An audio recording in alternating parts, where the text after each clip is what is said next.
आजा दर्द की हवाओं से छोड़ के पीछे नील गगन को। ये घड़ी है प्रभु मिलने की, मन पंछी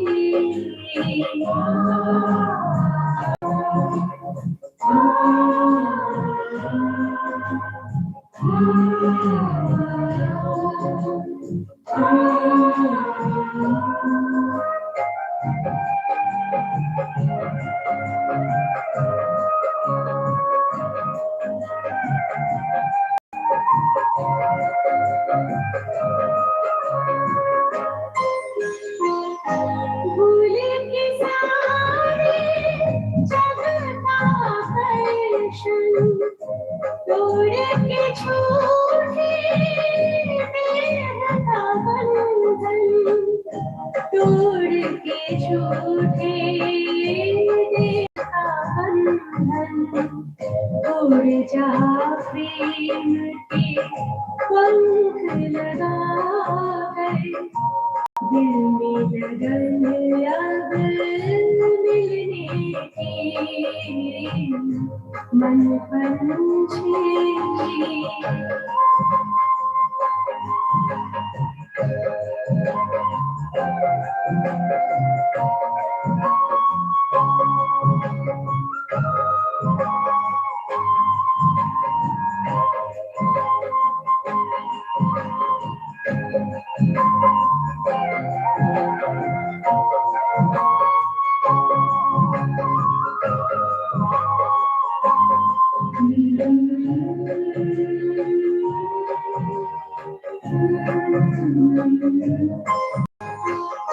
सुख में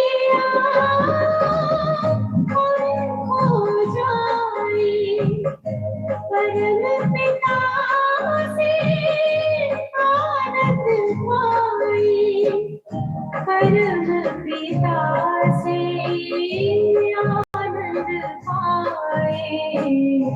प्रभु मिलन के परम सुखों से कन्या खिलती है तन मन की,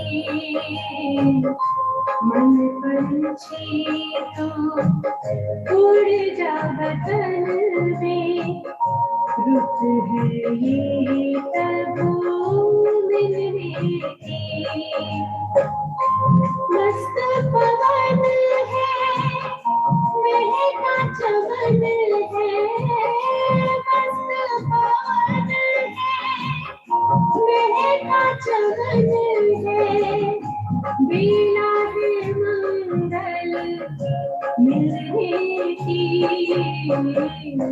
मन पंछी तो उड़ जा वतन में, रुत है ये प्रभु मिलने की, मन पंछी।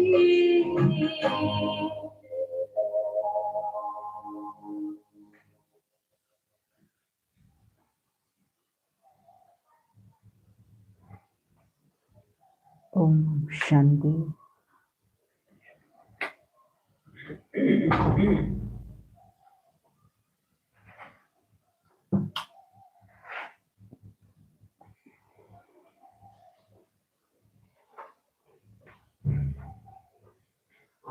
शुभ परिवर्तन।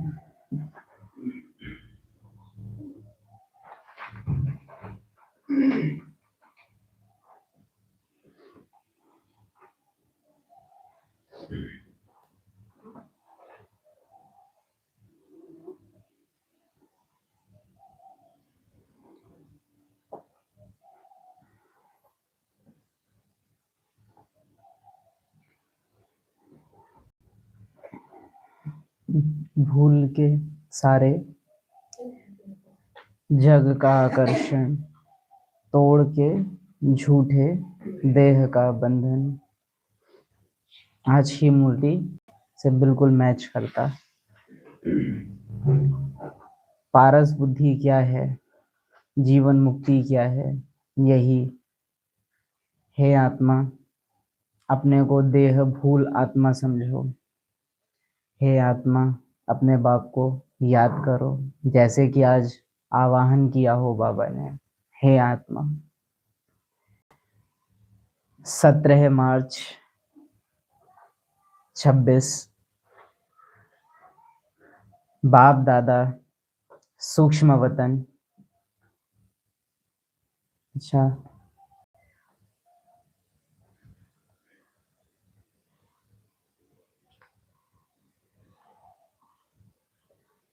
अभी आवाज आ रही है? ऑनलाइन आवाज आ रही है? अभी आ रही है आवाज? ऑनलाइन चेक करके देखो जरा।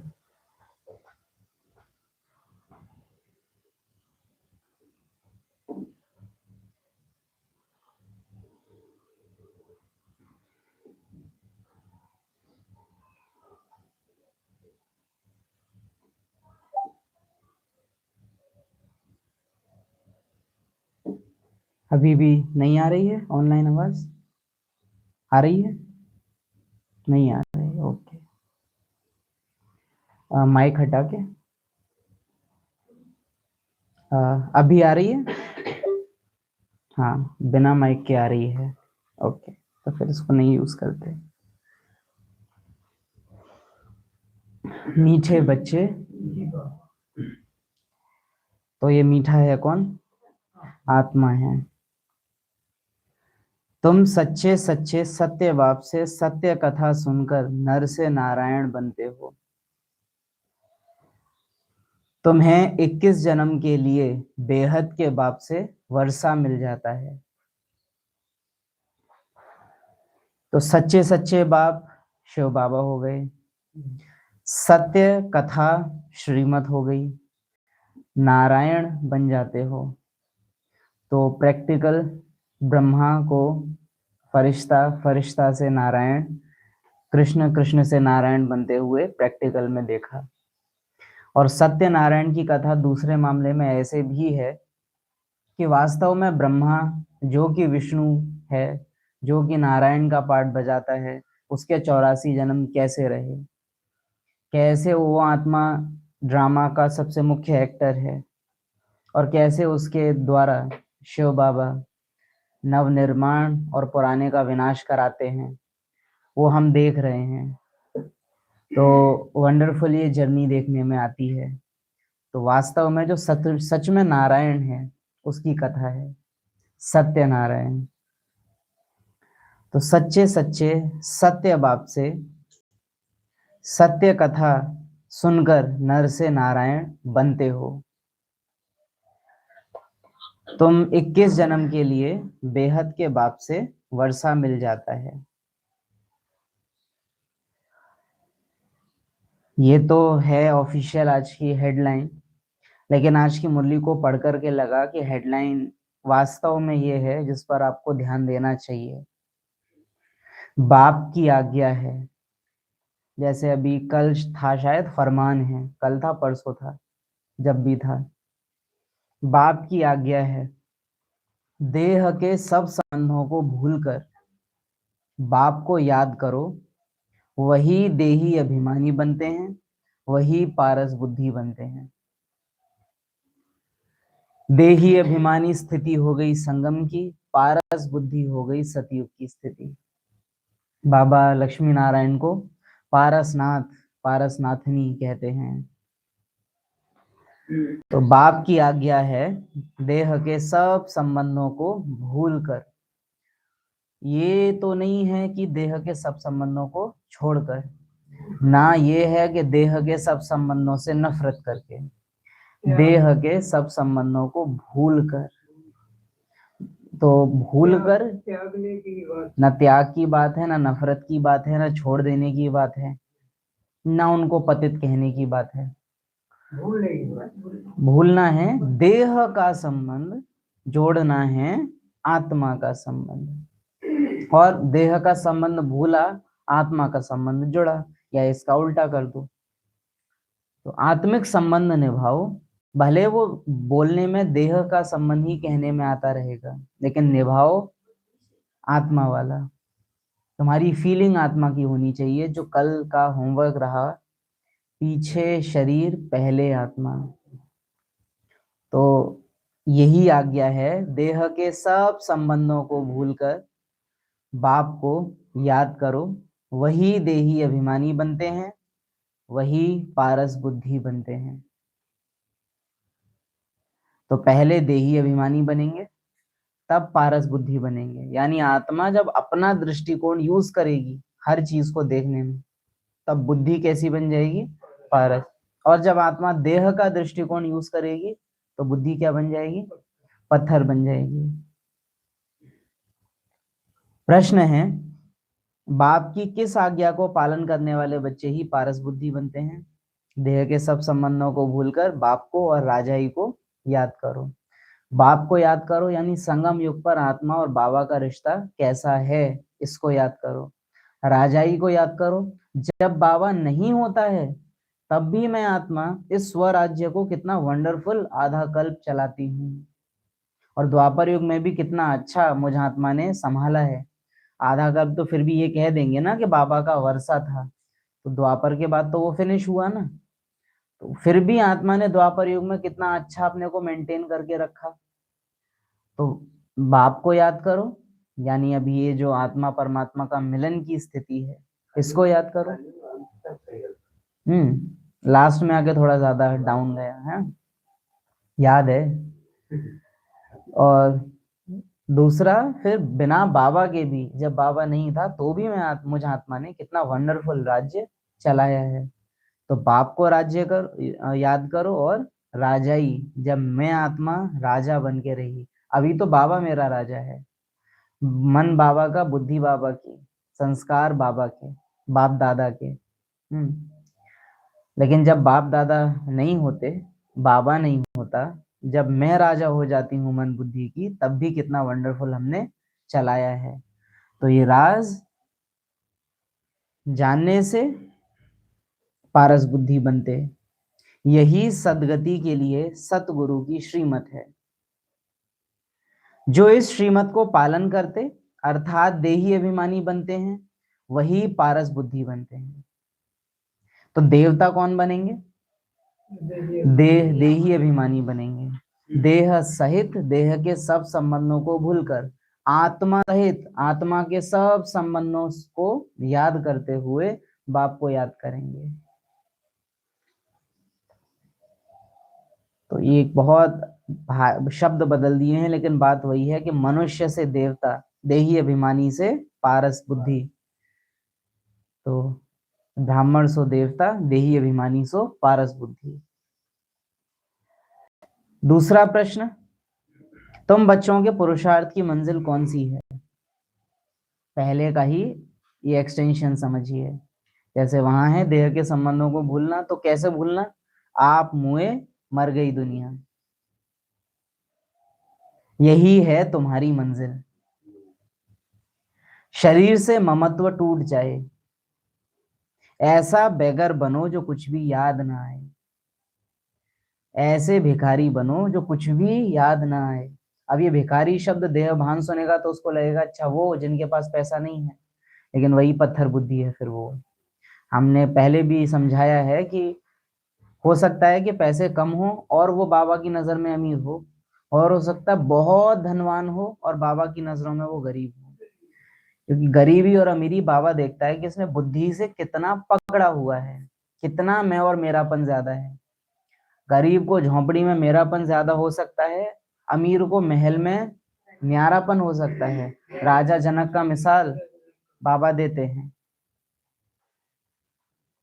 तो ऐसा बेगर बनूं, यानी मेरा इस ड्रामा का दिया हुआ कुछ भी अब मेरा नहीं है। जो मेरा है मेरे बाप का है, वही मेरा अपना है। ऐसा बेगर बनो जो कुछ भी याद ना आए, आप मरे मर गई दुनिया, यही है तुम्हारी मंजिल। मंजिल का मतलब क्या है? या कभी बाबा कहता यात्रा, कभी बाबा कहता मंजिल, कभी बाबा कहता ठिकाना। तीनों शब्दों में एक बात कॉमन है, आगे बढ़ना होगा। कदम बढ़ाने पड़ेंगे। मंजिल है तो ऊपर भी चढ़ना है। मंजिल कहने का मतलब और वंडरफुल हो जाता है, मंजिल पर जाना है तो कदम आगे भी बढ़ते हैं और कदम ऊपर भी बढ़ते हैं। यात्रा में तो फिर भी ये है कि आगे बढ़ रहे हैं, ऊपर शायद हो ना हो, सीधा सीधा रास्ता होता है। पर मंजिल मतलब ऊंची जगह, यानी सीढ़ी है, चढ़ाई है। तो यानी कदम आगे तो बढ़ेंगे ही, लेकिन ऊपर भी चढ़ेंगे, यानी कि ऐसे करके जाएगा वो। तो आप मुए मर गई दुनिया, ये है मंजिल। यानी रोज जब तुम इस मंजिल पे चढ़ोगे, तुम अपने को और ऊंचा और ऊंचा और ऊंचा अनुभव करोगे। ठिकाना माना हो जाता है कि फाइनल जगह। ठिकाना तो घर है। ब्राह्मण का ठिकाना मधुबन, आत्मा का ठिकाना घर। तो ठिकाना तो मतलब फाइनल जगह। ऐसा बेगर बनो जो कुछ भी याद ना है। मंजिल का अर्थ याद रखें, आत्मा और शरीर ही बन जाए, बस हमको वापस जाना है। ऐसा पुरुषार्थ करने वाले बेगर टू प्रिंस बनते हैं। यानी संगम पर जिसके पास कुछ नहीं है, सतयुग में उसके पास ही सब कुछ होगा। बाबा मम्मा वंडरफुल देखने में आते हैं, इस मामले में नंबर 1 है। साकार में भी साकार के पास सब कुछ था, तो ओम मंडली का ट्रस्ट बनाया और मम्मा की अध्यक्षता में सब कुछ हवाले कर दिया। अब मम्मा को फीलिंग है कि मेरा नहीं है, बाबा को है कि मेरे पास कुछ रहा नहीं, समर्पण कर दिया। और वो तो फिर भी हम कहेंगे कि एक दिखावा जैसे है, कि दिखाया जा रहा है कि ट्रस्ट को दे दिया। वास्तव में तो बाबा पहले से ही, इवन बाबा की पधरामणि से पहले ही ब्रह्मा की वो अवस्था आ चुकी है कि इस दुनिया का कुछ भी नहीं चाहिए। वो वैराग्य पहले ही आ गया है, बिजनेस से ध्यान पहले ही हट गया है बहुत हद तक। वो तो फिर भी एक प्रॉपर शो करना होता है कि हाँ ट्रस्ट बना, ऑफिशियल जरूरी था।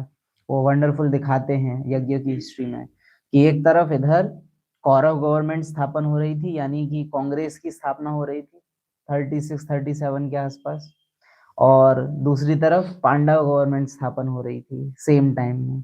तो वंडरफुल समय है।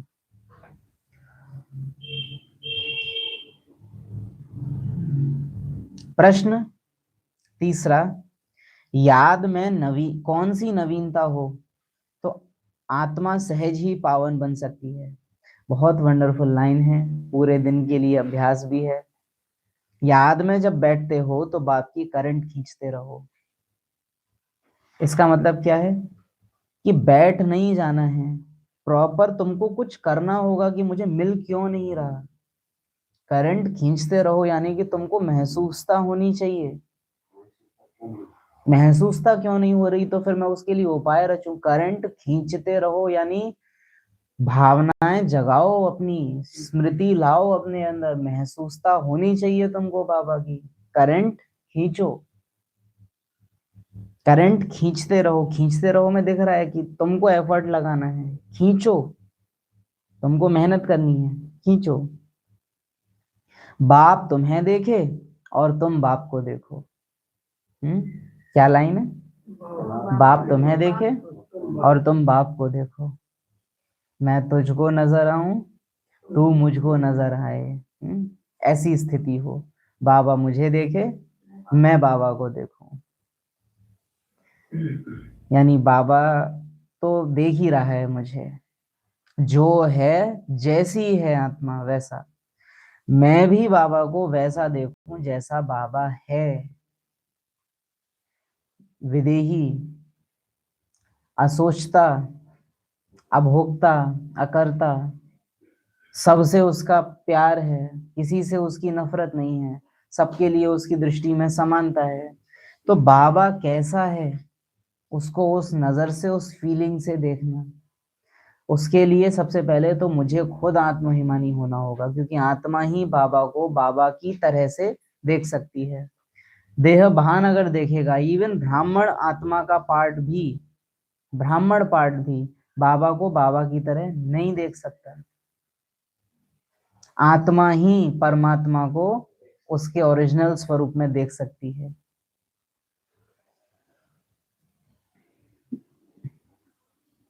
बाप तुम्हें देखे और तुम बाप को देखो। अगर ब्राह्मण का पाठ बाबा को पूरा देख सकता तो बाबा साकार वतन में आके कभी ये नहीं कहता कि बच्चे मुझे उस वतन में याद करो। कारण है ना उसके पीछे कि उस वतन में ही तुम मेरे ओरिजिनल स्वरूप का अनुभव कर पाओगे, इस वतन में नहीं कर सकते। हाँ, ब्राह्मण अव्यक्त बाप दादा को अनुभव कर सकता है, फरिश्ता फिर भी ज्यादा करेगा। ब्राह्मण का पाठ कर सकता है वो, लेकिन निराकार को निराकार ही जानेगा। सिंपल है। अव्यक्त बाप दादा फरिश्ते हैं, फरिश्ता उसको देख सकता है। ब्राह्मण के पाठ को तो फिर भी ये दिख जाएगा कि दादी गुलजार हैं तो बाबा सुना रहे हैं, लेकिन अव्यक्त बाप दादा का अनुभव भी किसको अच्छे से होगा। वो बहुत वंडरफुल लाइंस वो याद आती हैं जो अव्यक्त बाप दादा का पाठ जब चला है तो शुरू शुरू में ही बाबा ने बोला है, देह को देख रहे हो कि देही को देख रहे हो, शरीर को देख रहे हो या शरीर में आए हुए बाप को देख रहे हो।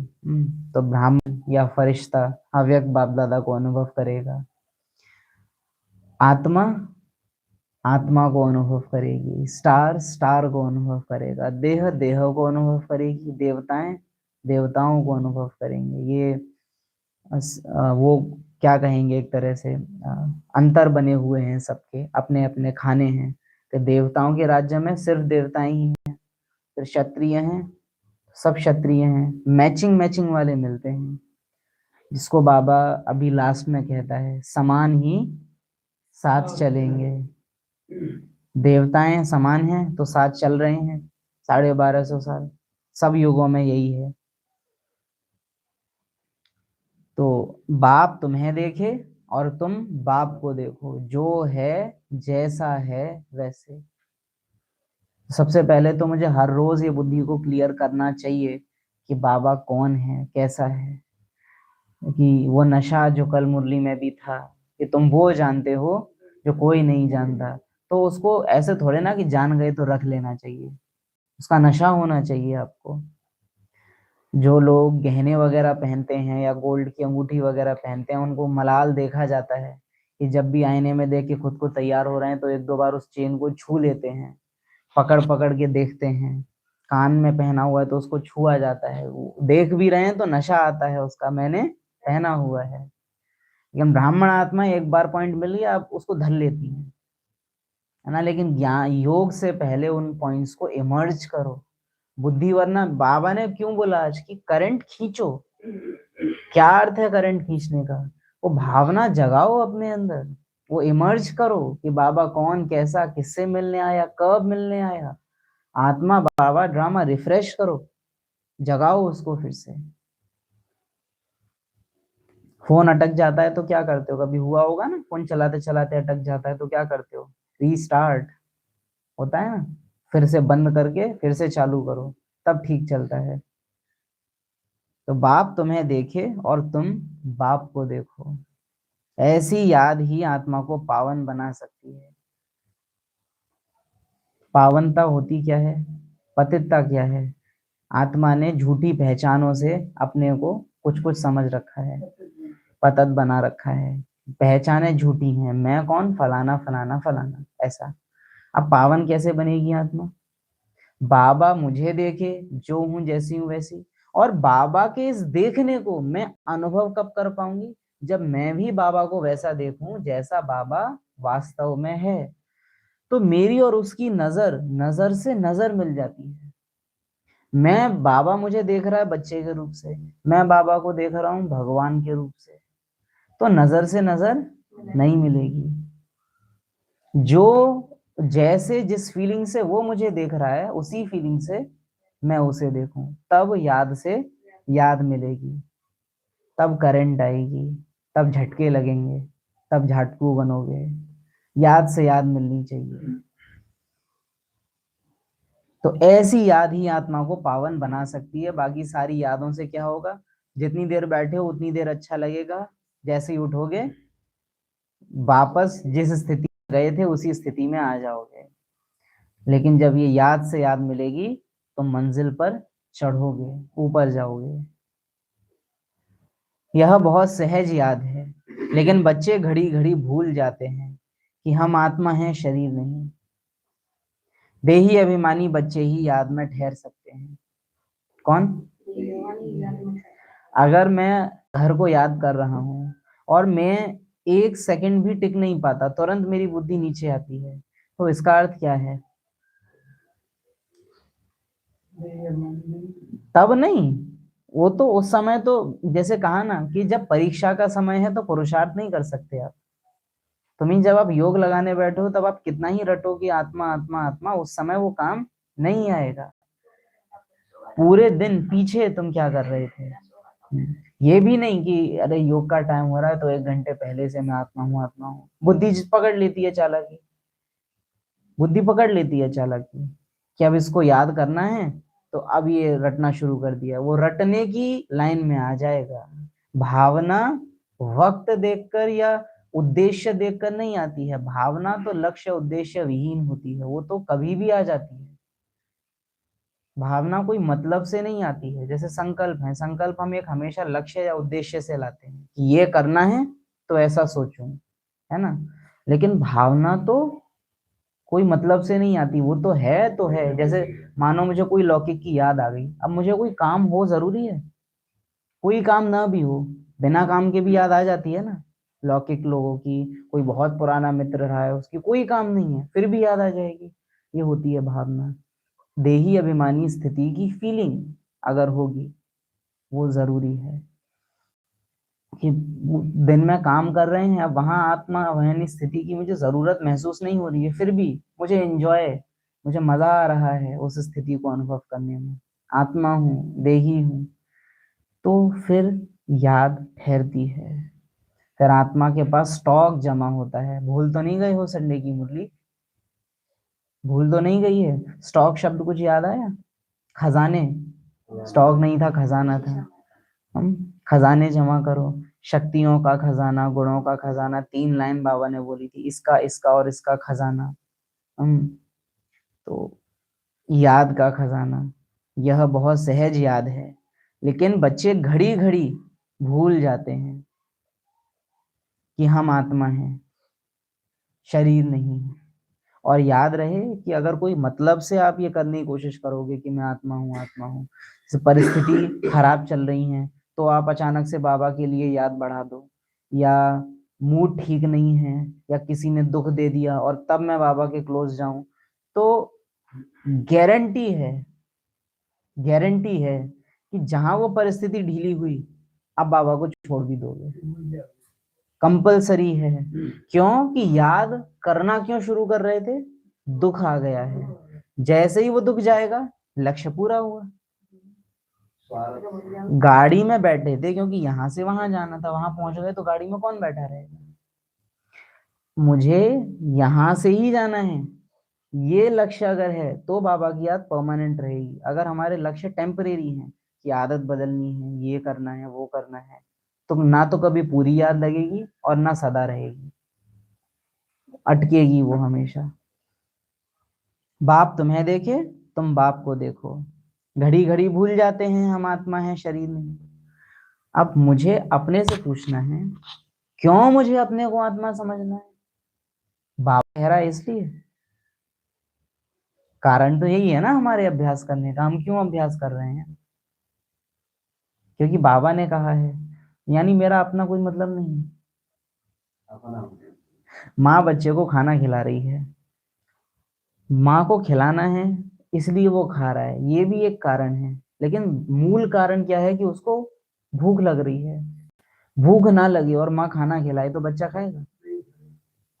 माँ को ही बहुत परेशान कर लेगा। तो बाबा हमको आत्महिमानी बनाने आया है, हम उसको परेशान कर देंगे क्यों? क्योंकि वो है तो हम उसको मना नहीं करेंगे, लेकिन हमको खुद को भूख, तो फिर हम मुंह इधर उधर करेंगे, यहाँ आंखें इधर उधर होती हैं या तो बुद्धि इधर उधर हो जाती है। थोड़ा विस्तार में जा रहे हैं पर ये जरूरी है समझने के लिए। क्यों क्यों अभ्यास करना है? कारण मेरा खुद का होना चाहिए। अगर कारण बाबा है तो आपको संकल्प आ जाएंगे, स्मृति नहीं आएगी। भावना आपकी तब आएगी जब कारण आपका खुद का हो कि मुझे करना है, क्यों करना है, ये क्लियर हो। शिव बाबा ने ब्रह्मा को आके बोला ऐसी दुनिया तुम्हें बनानी है तो मुझे बनानी है। ये बात, ये फीलिंग उसने अंदर से लाई तो प्रजापिता ब्रह्मा जन्म हो गया। और वो इतनी स्ट्रॉन्ग फीलिंग थी ब्रह्मा के अंदर कि आज भी वो आत्मा वतन नहीं गई है, वतन में रुकी हुई है। क्यों? बच्चे अभी तैयार नहीं हुए हैं। वो प्रजापिता की जो फीलिंग है वो देख रहा है कि मेरे बच्चे अभी तैयार नहीं है। वो शुरू से ही वो फीलिंग है जिसने रोका हुआ है उसे। बाप तुम्हें देखे, तुम बाप को देखो, ऐसी याद ही आत्मा को पावन बना सकती है। हम आत्मा हैं, शरीर नहीं। ये मुझे अपने भले के लिए समझना है कि मैं हूं ही आत्मा। बाबा कह रहा है इसलिए मैं आत्मा नहीं हूं, मैं हूं ही आत्मा। मुझे अपने घर जाना है, अपने बाप के पास जाना है। खुद से ये फीलिंग लाना, बाबा के कहने से नहीं, अपने आप से। देही अभिमानी बच्चे ही याद में ठहर सकते हैं। तो ठहरो, ठहरो और ठहरो। संकल्पों को कहो कि ठहरो, क्योंकि मुझे ठहरना है। ओम शांति। यह कलयुगी दुनिया है, एकदम शुरू होते ही क्लियर है। ये कलयुगी दुनिया है। हमको ये क्लियर नहीं रहता है, हमको रहता है ये अलीगढ़ है, ये मधुबन है। बाबा को सिंपल है, ये कलयुगी दुनिया है, जगह कोई भी हो। सब अंधेरे में है, यानी इंसानों को लेके भी एकदम क्लियर है, ये अंधेरे में हैं, तो मेरे को इन पे ध्यान नहीं देना है। इनका उद्धार करना है, लेकिन इन पे ध्यान नहीं देना है मुझे। ये कलयुगी दुनिया है, सब अंधेरे में है। तो क्लियर हो गया कि मुझे सूरज ही रहना है। लेकिन जहां मैं ये भूला कि अंधेरे में है, मैं खुद अंधेरे में आ जाऊंगा। मेरे को ग्रहण लग जाएगा सूरज होते हुए भी। तो ये बाबा की स्पष्टता देखो, ये कलयुगी दुनिया है। हमको पड़ोस में जाके याद रहता है।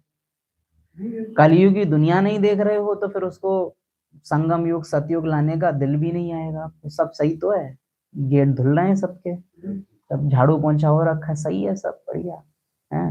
तो ये कलयुगी दुनिया है, सब अंधेरे में है।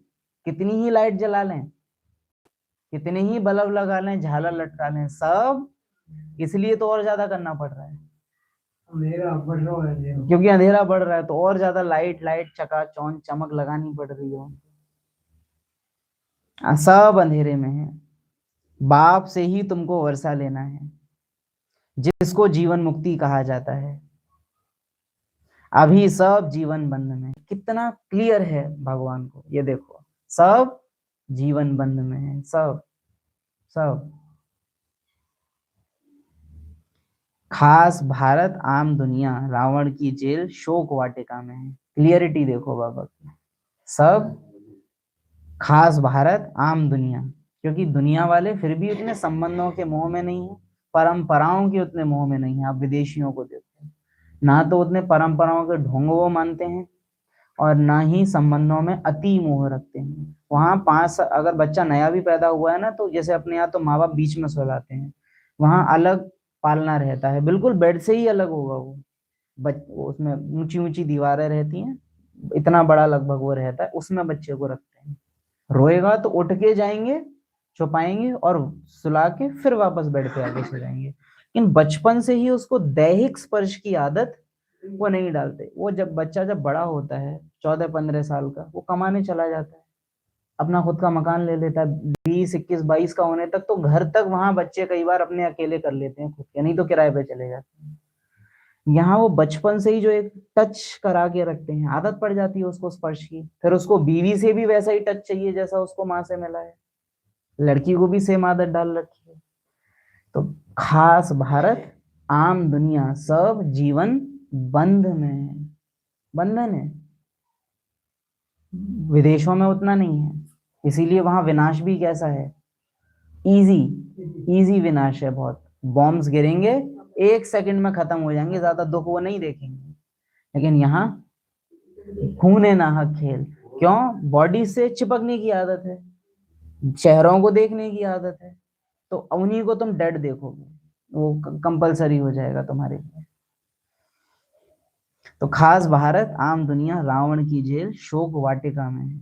वहां मम्मी पापा हैं और दूसरे सब आंट और अंकल, आंटी और अंकल, बस ये हैं, मौसी चाची फूफी ममेरी तईरी चचेरी, ये जो यहाँ हैं, आड़ू साड़ू तमिलनाडु, जो यहाँ इतना फलाना विस्तार कर रखा है। चचिया सास की, ममिया फुफिया की बेटी के, बहनों के, इतना बुद्धि क्रैश कर जाती है तो, कि कैसे इतना कोई समझ पा रहा है। तो बड़ा वो रावण की जेल शोक वाटिका में है। तिलक लगा रही हैं बहनें, तो आदत है, सीधे लगाया जा सकता है। ये क्यों जा रहा है हाथ तुम्हारा ऐसे करके? भक्ति का संस्कार है ना तुम्हारा, सीधे लगा दो ना, सीधे लगा दो। लेकिन वो संस्कार, सर पे हाथ रख लेना, तो ना कपड़ा रख लेना, वो संस्कार भक्ति का इवन ज्ञान में आ गए हैं, लेकिन वो जीवन बंध की स्थिति ऐसी है। अरे आत्मा का आत्मा से कनेक्शन है उसका थोड़ा सा दिखावा तुमको करना है, उसके लिए इतनी भक्ति क्यों ला रहे हो? अंदर से आत्मिक स्मृति में रहो ना। कई बार देख देख के मन में होता है कछु है जिस वजह से कर रहा है, ना करोगे तुम ऐसे संस्कार, संस्कार। खास भारत आम दुनिया रावण की जेल शोक वाटिका में है। सतयुग त्रेता में है ज्ञान की, यह बाप से संगम पर ही मिला था। भारतवासी नर्कवासी महान दुखी बन जाते हैं, भारतवासी नर्कवासी महान दुखी बन जाते हैं, तब पुकारते हैं हे पतित पावन दुख हरता सुख करता। किसका? सर्व का। दुख हरता सुख करता किसका? मेरा अकेले का नहीं। और अकेले के दुख के कारण अगर मैंने बाबा को याद किया ना, मेरा दुख हरेगा, सुख तो फिर भूल ही जाओ, और भयानक दुख आने वाला है जब तक सबका दुख मुझे नहीं दिखेगा। बहुत सुंदर ये सीन आता है महाभारत में भी कि द्रौपदी बहुत दुखी है, कृष्ण उसको जाके वो बदला, ये वो बहुत नफरत की फीलिंग है। वो कहता है तुम ये सोचो द्रौपदी कि अगर कुल वधू के साथ ये हो गया तो आम नारियों के साथ क्या होता होगा। उनको न्याय दिलाना अपने जीवन का लक्ष्य बनाओ। तो यानी एक अकेले अपने लिए दुर्योधन से बदला लेना है, वो फीलिंग मत रखो। दुर्योधन का नाश करना है क्योंकि अधर्मी है, लेकिन अपने कारण से नहीं, सारे भारतवर्ष की नारियों के बिहाफ पे तुम ये फीलिंग लो कि मुझे परिवर्तन करना है। अर्जुन को भी क्या बोल रहे हैं, इन्होंने तुम्हारा राज्य ले लिया इसलिए मारो?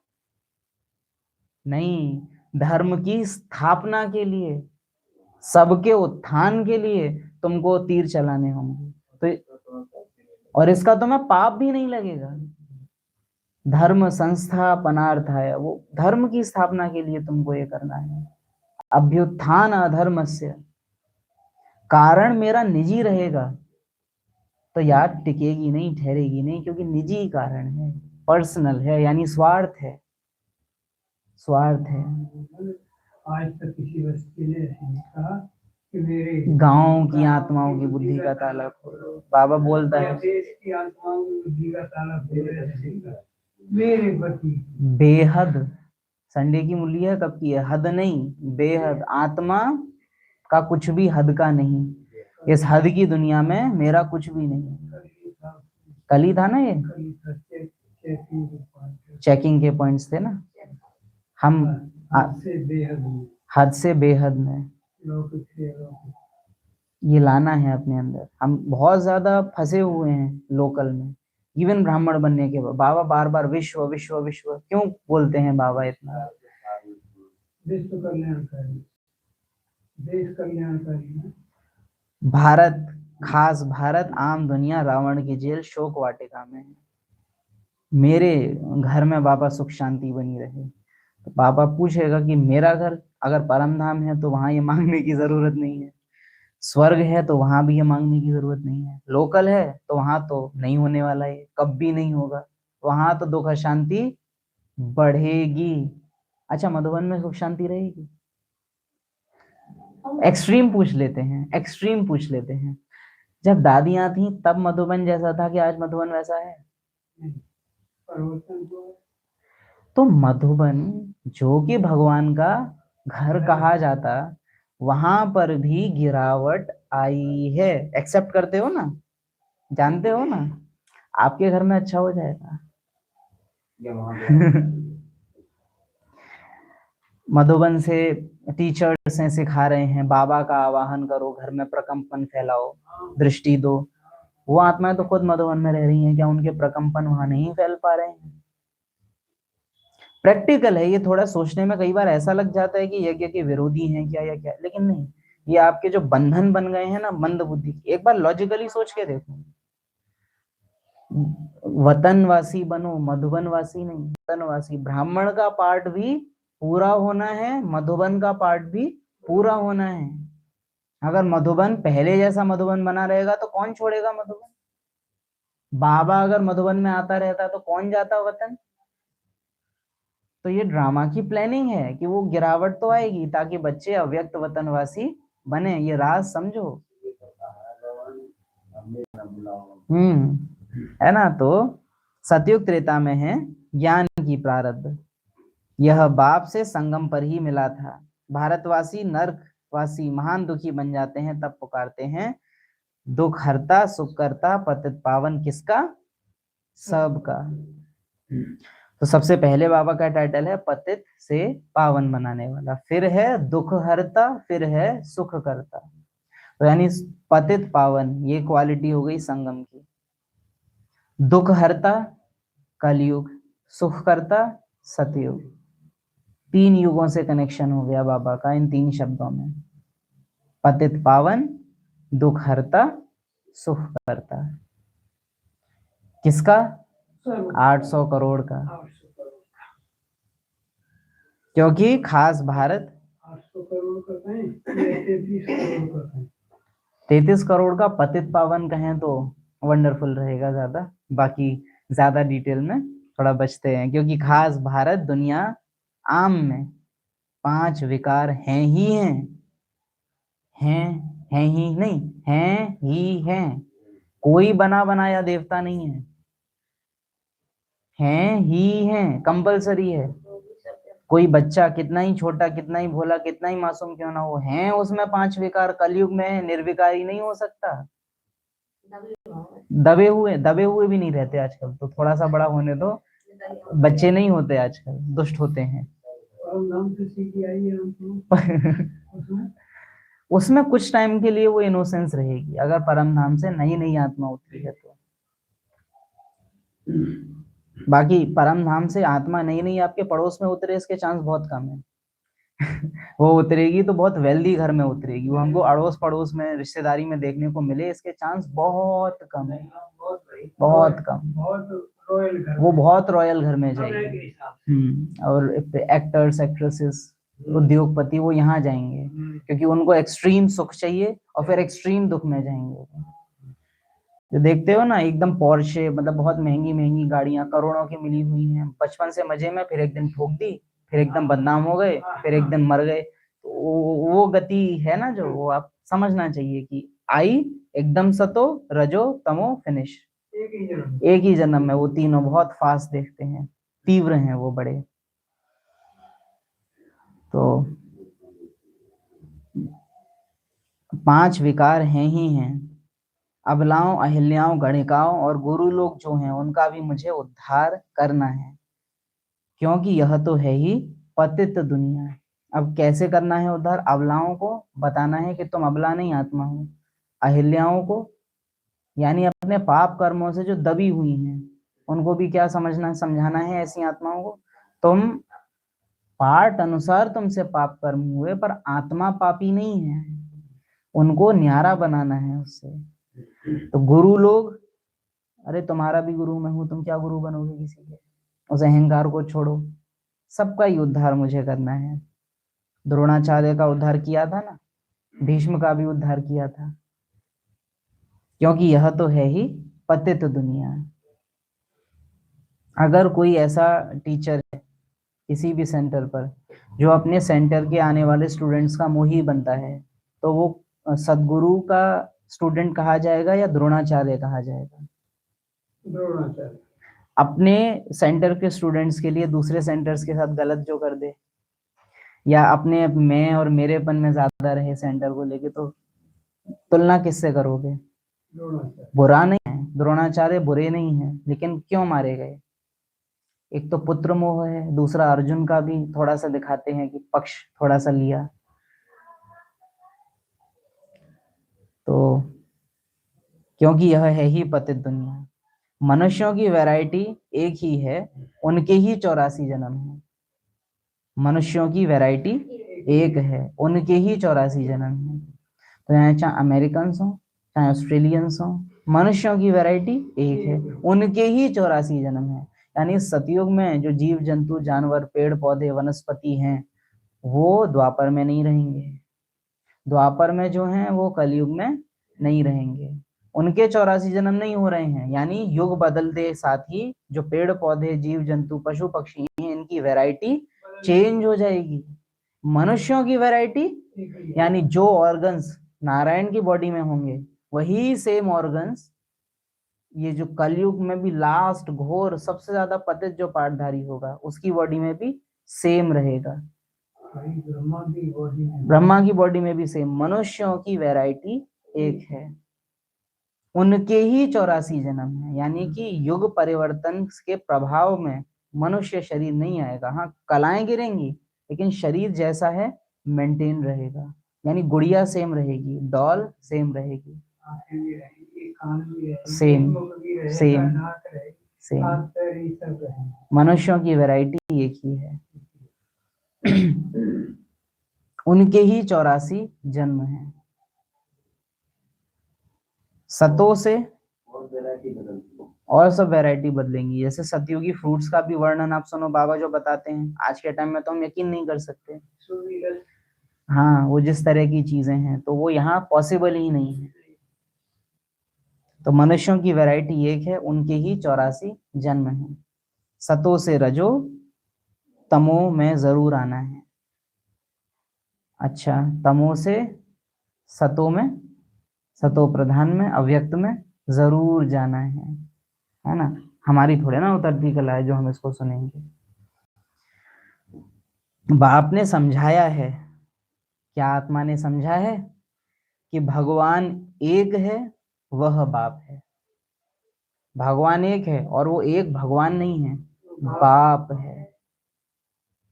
भगवान एक है और वो बाप है। तो बच्चा मैं हूं और मेरा वो बाप है, और वो मेरा ही नहीं सर्व का बाप है। भगवान एक है और वो बाप है। सिर्फ ईश्वर व प्रभु कहने से याद नहीं आता कि वो सभी आत्माओं का बाप है। यह तो है बेहद का बाप, वह कोई भी नहीं जानते हैं। है ही आयरन एजेड पत्थर बुद्धि, पारसनाथ थे इस समय पत्थरनाथ हैं। वो सभी आत्माओं का बाप है, यह तो है बेहद का बाप। यह तो है बेहद का बाप।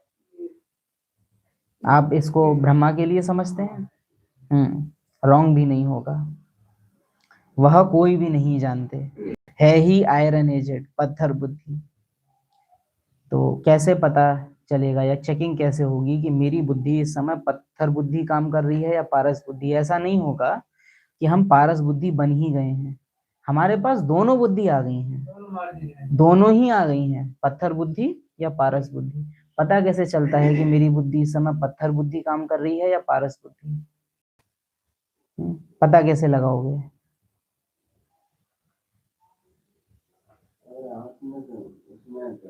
ठीक है, ये आंसर हो गया। आप कुछ भी काम कर रहे हो, है ना, चलो मानो आप लौकिक में लौटे और वहां घर वाले आपके सामने घूम रहे हैं लौकिक में, या कुछ बातचीत कर रहे हैं, तो फिर अब आत्मा की बुद्धि कैसे काम करेगी? वहां पारस बुद्धि कैसे काम करेगी? और रिस्पॉन्ड भी करना है उनको, रिस्पॉन्ड भी करना है। जो पाठ बजा रहे हैं वैसा है आत्मा, जैसे बात करो कि जैसे मैं बाप का बच्चा हूँ वैसे ही ये सब अगर वास्तव में देखे जाएं तो ये शुभ संकल्प हैं, ये शुद्ध संकल्प हैं। बुद्धि मतलब है कि वो देखेगी ही उनको उस फीलिंग से। अगर हम अपने घर वालों को आत्मा देखने के लिए संकल्पों से बंध रहे हैं ना, तो जहां संकल्प रुके, बुद्धि मेरी फीलिंग कौन सी लाने वाली है? लौकिक वाली। आप सोचना बंद करो, जैसे ही संकल्प बंद हुए, बुद्धि की फीलिंग क्या आएगी? दैहिक। भावनाओं तक में वो चीज बदल जाए। ख्यालों, ख्वाबों, जो बाबा कहता है ना, ख्वाबों में भी कोई चीज तभी बदलेगी जब वो मेरी बुद्धि की गहराइयों तक से बदल जाए कि ये हैं ही आत्मा। निरंतर अभ्यास चाहिए। अब संकल्प का आधार लोगे तो फिर पुरुषार्थ ऐसे जाएगा कि एक एक संबंधी मेरे सामने आ रहा है, अब उसको बार बार मुझे सोचना पड़ रहा है। बुद्धि का पुरुषार्थ कैसा जाएगा यहाँ कि बुद्धि अपना खत्म कर देगी। यहाँ अगर बाप नहीं बचा तो सामने बेटा कहाँ रहेगा? यहाँ अगर इस चोले में माँ नहीं बचेगी तो सामने फिर बेटा कहाँ से बचेगा? इस चोले में जब कोई पति जिंदा नहीं रहेगा तो फिर किसकी पत्नी? यहाँ मैं आत्मा, ना मैं किसी का ये, यानी आत्मा अपने साथ जो हिसाब किताब है उसको अगर खत्म कर दे तो उसके जो संबंधियों के साथ हिसाब किताब हैं वो अपने आप खत्म होने लग जाएंगे। आप मुए मर गई दुनिया, ये है पारस बुद्धि। पारस बुद्धि, आप अपने देह सहित देह के सब धर्मों से मर जाओ, तो ये पारस बुद्धि का यूज होता है। संकल्प करते हुए आप घूमते फिरते उन लोगों से ये तो बोल रहे हो कि ये मेरा, ये नहीं है, ये मेरा, मैं भी इनका ये नहीं हूं, ये तो मेरे ये है ही नहीं, मैं भी तो इनका ये नहीं हूं। बताया तो मैंने भी, मेरे ही। बच्चे को बताया किसने कि मैं उसका बाप हूँ? वो हमने बताया है, शुरुआत हमने की है, तो खत्म कौन करेगा? वो नहीं करेंगे। शुरुआत मैंने की है तो खत्म भी ब्रह्मा शुरुआत करता है, एंड कौन करता है? ब्रह्मा ही एंड करता है। तो ये लॉ है कि जो शुरू करेगा वही खत्म करेगा, तो एंड भी ब्रह्मा ने ही की है ना। मुरलियों की शुरुआत ब्रह्मा तन से हुई तो विदाई ब्रह्मा तन से हुई, ब्रह्मा ने ही कहा। जब तक मुरली चल रही थी ना, बाप दादा थे वो जो लास्ट में दृष्टि देके ब्रह्मा संधि से उठे हैं और कदम पीछे करते हुए वो कमरे के गेट तक गए हैं, वो फिर उस समय शिव बाबा नहीं है, वो संपूर्ण ब्रह्मा है। जो लास्ट में कह रहा है ना, निराकारी, निर्विकारी, निरहंकारी, वो शिव बाबा नहीं है, वो संपूर्ण ब्रह्मा है। कि चलो दी एंड अभी इस वतन में साकार रूप से। शिव बाबा होते तो निर्विकारी कब ना कहते, वो निराकारी निरहंकारी कहते सिर्फ। निर्विकारी वो ब्रह्मा की स्टेज थी जो कह रही थी, वो ब्रह्मा है जो लास्ट टाइम विदाई दे रहा था। तो जो शुरू करता है वो एंड करता है। ब्रह्मा मम्मा एग्जाम्पल है हमारे सामने। अब अपना चेक करना है, लौकिक के जिन बंधनों को मैंने शुरू किया है, मेरी तरफ से शुरुआत हुई थी, सामने वाले ने रिस्पॉन्ड दिया था उसके ऊपर, स्वीकार अस्वीकार जो भी रहा हो, लेकिन शुरू किसने किया था? एंड कौन करेगा? और ये एंड नहीं होता है, यहाँ रिश्ते परवान चढ़ते हैं, यानी वो मुकाम तक पहुंचते हैं। याद रखिएगा, छोड़ना नहीं है, किनारा नहीं करना है, नफरत नहीं करनी है, भूलना है और उसकी जगह कन्वर्ट करना है। संगम युग अंत का युग नहीं है, परिवर्तन का युग है, यानी यहाँ बदलती हैं चीजें, तो परिवर्तन लाना है। देह का हटा के आत्मा का, आप मुए मर गई दुनिया, जो शुरू करेगा वही एंड करेगा, ये याद रखिएगा। शिव बाबा क्योंकि शुरू नहीं करता है तो शिव बाबा फिर कहता है कि विनाश भी मैं नहीं करूंगा। ब्रह्मा शुरू करता है सतयुगी सृष्टि को, तो फिर एंड करने की रिस्पॉन्सिबिलिटी भी किसकी बन जाती है? ऐसी दुनिया तुम्हें बनानी है। क्योंकि तुम ही नहीं शुरू करी थी, अब वापस तुम ही बनाओ। तो सतयुग त्रेता ज्ञान की, मनुष्यों की वैरायटी एक है, आना जरूर है सतो रजो तमो, आयरन एजेड, पत्थर बुद्धि, पारसनाथ थे, इस समय पत्थर नाथ हैं। नाथ भी नहीं कहेंगे क्योंकि राजा रानी तो है ही नहीं, यानी नाथ भी नहीं कहेंगे क्योंकि राजा रानी नहीं है, अनाथ कहेंगे, पत्थर अनाथ, इस समय है सब पत्थर अनाथ, राजा रानी तो है ही नहीं। यह खेल है, वह है हद का ड्रामा, यह है बेहद का ड्रामा। वर्ल्ड की हिस्ट्री ज्योग्राफी आदि से अंत तक तुम जानते हो और कोई नहीं जानते। भारत में जब देवी देवता थे तो सारी सृष्टि के मालिक थे और भारत में ही थे, सारी सृष्टि के मालिक थे लेकिन थे भारत में। अभी भी तो भारत में ही थे नम्मा बाबा, सारी सृष्टि के मालिक, और वास्तव में सारी सृष्टि के मालिक मम्मा बाबा रहे, क्योंकि देवी देवताएं हैं तो मैक्स पॉपुलेशन 33 करोड़ है, लेकिन अभी मम्मा बाबा जब यज्ञ पिता यज्ञ माता है, जगत पिता जगत माता के रूप से हैं, जगत अम्बा जगत पिता के रूप से हैं, तो सृष्टि पर इतनी आबादी उपस्थित है, तो वास्तव में जो सृष्टि के मालिक की पोजीशन है वो यहाँ ज्यादा स्ट्रांग है। जहाँ ज्यादा समाज है वहां थोड़े ना जिम्मेवारी होती है। भारत में जब देवी देवता थे तो सारी सृष्टि के मालिक थे और भारत में ही थे। बाप भारतवासियों को स्मृति दिलाते हैं, यह बाप बैठ कहानी सुनाते हैं कि अब तुम्हारे बहुत जन्मों के अंत का जन्म है, डेड एंड है, एक की बात नहीं। तुमने 84 जन्म पूरे, तुमने पूरे 84 जन्म लिए हैं। बाबा कह रहा है ब्रह्मा से, ब्रह्मा कह रहा है हमसे, तुमने पूरे 84 जन्म लिए हैं, पेट ना भरो, अब तो थोड़ा छोड़ो, तुमने पूरे 84 जन्म लिए हैं। यह है ज्ञान, वह है भक्ति। छोटे बच्चों से नहीं कहते पूरा अपना पैकेट खा लो तो दूसरे पे नजर है, तो वही चीज बाबा बोल रहे हैं कि पूरे 84 जन्म ले लिए अपने, तो भी तुम्हारी अभी भूख शांत नहीं हुई है? तुमने पूरे 84 जन्म लिए हैं, यह है ज्ञान, वह है भक्ति। बच्चों को देही अभिमानी बनना पड़े, बनना पड़े, कंपलसरी है, नहीं बनोगे तो बनाए जाओगे, बनना ही पड़ेगा, क्योंकि तुम घर नहीं जाओगे तो तुमसे जुड़ी हुई जितनी भी आत्माएं हैं वो घर नहीं जाएंगी, तो बनना पड़े। अपने को आत्मा निश्चय कर, एक मुझे याद करो। क्या बाबा ने ऐसा कहा कि मुझे याद करो? अपने को आत्मा निश्चय कर, इतना ही कर लो, याद तो अपने आप हो ही जाएगी। बाप मुझे देखे और मैं बाप को देखूं।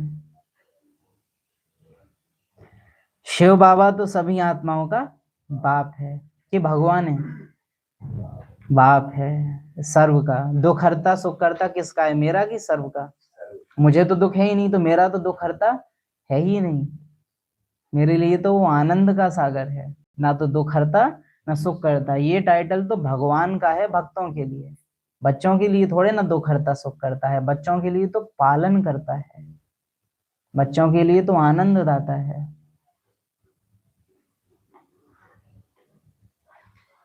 आत्माएं सब परम धाम से पाठ बजाने आती हैं शरीर में, इसको कर्म क्षेत्र कहा जाता है। बड़ा भारी खेल है। आत्मा में बुरे व अच्छे संस्कार रहते हैं, जिस अनुसार ही मनुष्य को जन्म मिलता है। मुझ बाप को इस पराये रावण की दुनिया में पतित शरीर में आना पड़ता है। कितना पारसनाथ की बुद्धि कितनी स्पष्ट है। यहाँ आप देखिए कि मुझ बाप को इस पराये रावण की दुनिया, पराई रावण की दुनिया, पतित शरीर में आना पड़ता है। कितना क्लियर है उसको, हमको इतनी स्पष्टता नहीं रहती है जितना बाबा को। जो शुरू आज की मुरली भी शुरू कैसे हुई थी, फिर से कलयुगी दुनिया है, सब अंधेरे में है। ऐसी क्लैरिटी, बड़ा भारी खेल है। मुझ बाप को इस पराये रावण की दुनिया पतित शरीर में आना पड़ता है। आना भी उसमें है जो पहले नंबर में जाना है, आना उसमें है जो पहला है, आना उससे है जो कि आदि है, जो आदि देव है, आना उसमें है। आत्माएं सब परम धाम से पाठ बजाने आती हैं शरीर में। इसको कर्म क्षेत्र कहा जाता है। बड़ा भारी खेल है। वास्तव में देखा जाए तो सृष्टि शिव बाबा के लिए अपने को नहीं बदलती है। सृष्टि ब्रह्मा आत्मा जब उतरती है उसके लिए अपने को बदलती है। शिव बाबा तो जैसी दुनिया चल रही थी जैसी तैसी में आ गया, लेकिन जब ब्रह्मा आत्मा उतरेगी तो उससे पहले सृष्टि क्या कर लेगी? बाबा ने तो 100 साल अपना जितना पार्ट बजाएगा सब कैसी दुनिया में बजाया, कलयुगी पुरानी पराई रावण की दुनिया में। लेकिन जब ब्रह्मा आत्मा अपना पार्ट बजाना शुरू करेगी तो दुनिया कैसी हो जाएगी? तो कितना रिगार्ड है प्रकृति का। हालांकि ड्रामा है बट फिर भी आप देखो, नोट कर सकते हैं, वंडरफुल एक पॉइंट है ये बाबा के लिए सृष्टि ने अपने को बदला नहीं है। सब पुराना ही यूज करना होता है शिव बाबा को, लेकिन ब्रह्मा आत्मा पुराने से ऐसा न्यारा हुआ कि फिर वो कभी भी कुछ भी पुराना यूज नहीं करता, जो होगा नया। अच्छा, ऐसे ब्रह्मा बाप किस बच्चे को प्यार करेगा? जो बच्चा है समझदार, जिसको पुराने किसी भी चीज से कोई लगाव ना हो। इसीलिए शायद शिव बाबा से इतना प्यार है ब्रह्मा को, क्योंकि उसको पुराने पराये पतित से कोई लगाव नहीं है। पूरी तरह आशक। तो ब्रह्मा को न्यू पसंद है, नया पसंद है, नवीन पसंद है उसको। मुझ तो आते भी किसमें है? जिसको पहले नंबर में जाना है। हे आत्माएं, अब देही अभिमानी बनो। हे आत्माएं, एक बाप को याद करो। हे आत्माएं, अब देही अभिमानी बनो। हे आत्माएं, एक बाप को याद करो। चलो कुछ सेकंड साइलेंस में चलते हैं।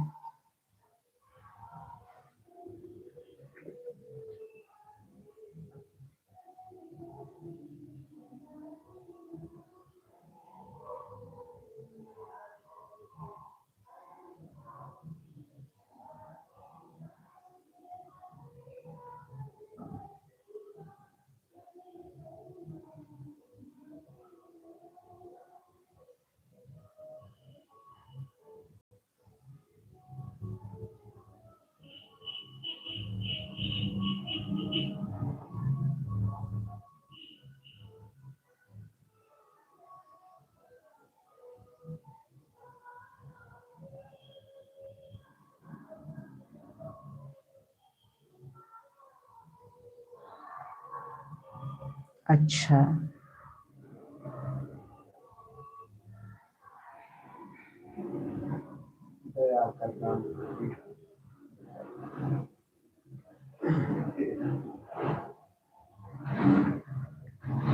हे आत्माएं, अब देही अभिमानी बनो। हे आत्माएं, एक बाप को याद करो। एक भगवान को नहीं, एक बाप को याद करो, जो पुराने में आया है पर पुराने से लगाव नहीं है, जो पराये में आया है अपनों के लिए, जो पुराने में आया है नयों के लिए, जो पतित में आया है पावनों के लिए।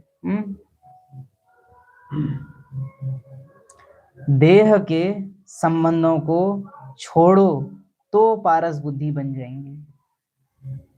क्या सुना? देह के संबंधों को छोड़ो तो पारस बुद्धि बन जाएंगे। संबंध मत छोड़ो, देह के संबंधों को छोड़ो। संबंध तो निभाओ। बाबा से ज्यादा अच्छा संबंध निभाना कौन सिखाएगा? वो खुद यहाँ क्या करने आया है? संबंध निभाने आया है। संपर्क बहुत हो गया, भगवान भगवान तुमने बहुत खेल लिया, अब संबंध में आओ। और एक की सर्व, अरे ब्रह्मा कुमारियां घर तोड़वा देती हैं। अरे घर घर ले जाती हैं, तोड़वाती नहीं है, ले जाती हैं। कुमार भी ले जाते हैं, ऐसा नहीं है कुमारी ही ले जाती हैं, ब्रह्मा कुमार भी ले जाते हैं। खैर तो देह के संबंधों को छोड़ो तो पारस बुद्धि बन जाएंगी। मरना तो सबको है, बड़े आराम से बाबा कह पाता है, मरना तो सबको है, आया ही मैं ये करने। और भगवान विफल तो होगा नहीं, क्या लगता है भगवान विफल होगा? भगवान कुछ करना चाहे वो नहीं कर पाएगा। है डेमो दूंगा, बीच बीच में सबूत भी दूंगा कि मैं कर सकता हूँ कि नहीं। सैंपल। मरना तो सबको है, हाँ शरीर मरने से पहले संबंध मरेंगे, और अगर एक्यूरेट कहें तो बंधन मरेंगे। शरीर बाद में मरेंगे। शरीर मरने होते तो भोपाल ये विदेशों में जो हुआ परमाणु बम के थ्रू जो विनाश हम देखते हैं, बॉम्ब गिरा, आग उठी, मकान टूटे, सब खलास, ऐसे हो जाता। क्योंकि वहां संबंधों में मोह ज्यादा है ही नहीं। यहाँ है, अच्छा खासा है। तो यहाँ पहले क्या होगा? पहले शरीर मरेंगे या बंधन? पहले बंधन मरेंगे। इसलिए भारत में क्या गाया है? खूने नाहक खेल, क्योंकि घर जाने के लिए कंपलसरी है। बंधन जो है टूटना शुरू हो गए हैं, लेकिन समझना है। अब आप देखो यहाँ जो है संबंधों में कितनी खटास होती चली है, तो क्या है रो? ये तो है रो।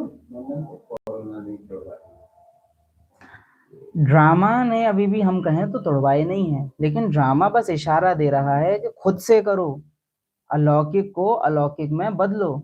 फिर से कहेंगे कि संगम युग विनाश करने का युग नहीं है, संगम युग परिवर्तन करने का युग है। संगम युग में जो चीज परिवर्तन नहीं हो पाती उसका विनाश होता है। हर वो चीज जो संगम युग में नहीं बदल पाएगी उसका विनाश होगा, और हर वो आत्मा, हर वो चीज जो बदल जाएगी वो नए युग में ट्रांसफर हो जाएगी। संबंध देखो कितने तार तार है संबंध। मरना तो सबको है, देह के संबंधों को छोड़ो तो पारस बुद्धि बन जाएगी, और ड्रामा पारस बुद्धि बना के रहेगा। जो धारणा कर सकते हैं उनके लिए तो बहुत सहज है। धारणा होती कहाँ है? मन में कि संस्कारों में? बुद्धि में। कोई भी कटोरा, पात्र, भगोना, बाबा किसको बोलते हैं? बुद्धि को बोलते हैं। तो धारण किस में होगा? अगर उसमें पहले से कुछ पुराना ना हो तो पात्र में धारणा होती है। पहले से उसमें अगर देह के पुराने संबंधों की याद भरी हुई है तो उसमें धारणा नहीं होने वाली। भरे में क्या भरा जाएगा? जो धारणा कर सकते हैं उनके लिए बहुत सहज है, यानी जिनकी बुद्धि पुराने से खाली हो रही है उनके लिए भरना बहुत सहज है। जो आज भी कहा ना कि बाबा को याद करना है, क्यों? एक्सप्लोर करो, क्यों करना है बाबा को याद? मुझे घर जाना है, ठीक है, क्यों जाना है? यहाँ से दिक्कत है? उत्तर आएगा नहीं, दिक्कत तो नहीं है। सच में आप अपने से अगर पूछेंगे कि मुझे वापस घर जाना है, तो फिर पूछो कि क्यों जाना है? क्या यहाँ पुराने से दिक्कत हो रही है? सच में, ज्ञान के हिसाब से नहीं, सच में दिक्कत है क्या? कुछ अच्छा खासा मकान तो है, पंखा भी लग गया है ना, आप तो क्या दिक्कत है? वो जब तक आंसर से नहीं आएगा आत्मा का, तब तक घर की याद में बुद्धि टिकने वाली नहीं है। कि दिल भर जाना चाहिए यहाँ से। निर्वैर भाई गीत गा रहे हैं बाबा, अव्यक्त बाप दादा के सामने। अभी ना जाओ दिल भरा नहीं। छोड़ कर, ये दिल अभी, जैसे ही बाबा गए दिल भर गया उनका, अव्यक्त हो गए। अव्यक्त बाप दादा का पाठ समेट लेने के बाद आप दादियों की स्थिति को देखेंगे तो वो बहुत अव्यक्त रहने लगे। जब तक बाबा का आना जाना रहा तब तक दादियां महसूस होती थी कि हम सबके बीच में हैं, यहाँ हैं। लेकिन एक बार अव्यक्त बाप दादा का पाठ समाप्त हुआ, उसके बाद सब एक के बाद एक सब जाने लग गए। तो जो धारण कर सकते हैं बहुत सहज है, आत्मा धारण करती है। मेरे अपने जा चुके हैं, वो फीलिंग अब अंदर लाने की जरूरत है। पहले भी कहा है, आज फिर से कहेंगे कि गीत है यज्ञ में, आ लौट के आजा मेरे नींद, उसमें वो पूरा संगम युग का एक रीकैप है, दादियों की वीडियो दिखाई हुई है उसमें, उस गाने में।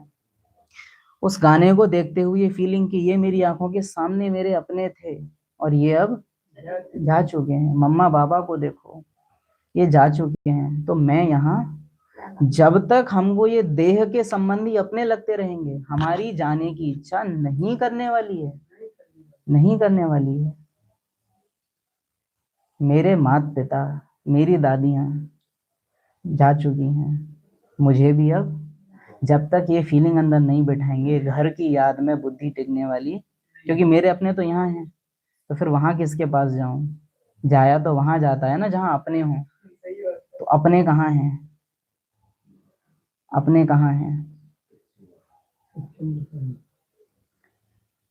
देह के संबंधों को छोड़ो तो बुद्धि पारस बुद्धि बन जाएगी। मोस्ट इंपॉर्टेंट लाइन अगर कहें आज की मुरली की ये है, देह के संबंधों को छोड़ो तो बुद्धि पारस बुद्धि बन जाएगी। मरना तो सबको है, मैं अमर हूं नहीं, इस शरीर को भी और शरीरों से पहले बंधनों को मरना होगा। आत्मा तुम्हारा अंतिम 84वां जन्म है, तुम्हारा 84वां अंतिम जन्म है। आत्मा सत्य है, चैतन्य है, क्योंकि अमर है। यानी जो चीज हमेशा रहती है वही सच्ची हो सकती है, जो हमेशा रहेगा नहीं वहां सच्चाई हो नहीं सकती। जो हमेशा है वही सच्चा रहेगा, जो हमेशा है वही जिंदा होगा। चैतन्यता माना जीवंत तो होना, रिस्पॉन्सिव होना। चैतन्यता माना जिसमें हलचल है भावनाओं की, उसको हम कहते हैं चैतन्य। हर वो चीज जो भावनाओं के प्रभाव में आती है वो चैतन्य है। पेड़ पौधे हैं, चैतन्यता है। प्लास्टिक में चैतन्यता है। हर वो चीज जिसपे भावना का इफेक्ट है वो चैतन्य है। तो बाबा कहे आत्मा सत्य है, चैतन्य है, क्योंकि अमर है। केवल सत्य है, सत्य तो सूरज भी है लेकिन चैतन्य नहीं है। चैतन्य पेड़ पौधे हैं लेकिन वो सत्य नहीं है। सत्य और चैतन्य दोनों क्वालिटी आत्मा में है, क्यों? अमर है, यानी कि वो हमेशा थी, है, रहेगी। आत्मा कौन? आत्मा कौन? मैं। मेरी बात हो रही है, और ना सुनते सुनते भी ये लगने लगी होगी कोई आत्मा। कौन आत्मा? मैं सत्य हूं, चैतन्य हूं, अमर हूं। सभी आत्माओं में पाठ भरा हुआ है। बाप भी सत्य चैतन्य है, वह मनुष्य सृष्टि का बीज रूप होने के कारण कहते हैं कि मैं सारे झाड़ के आदि मध्य अंत को जानता हूं, इसलिए मुझे नॉलेजफुल कहा जाता है। बाप कहते हैं कि मैं बीज रूप हूं।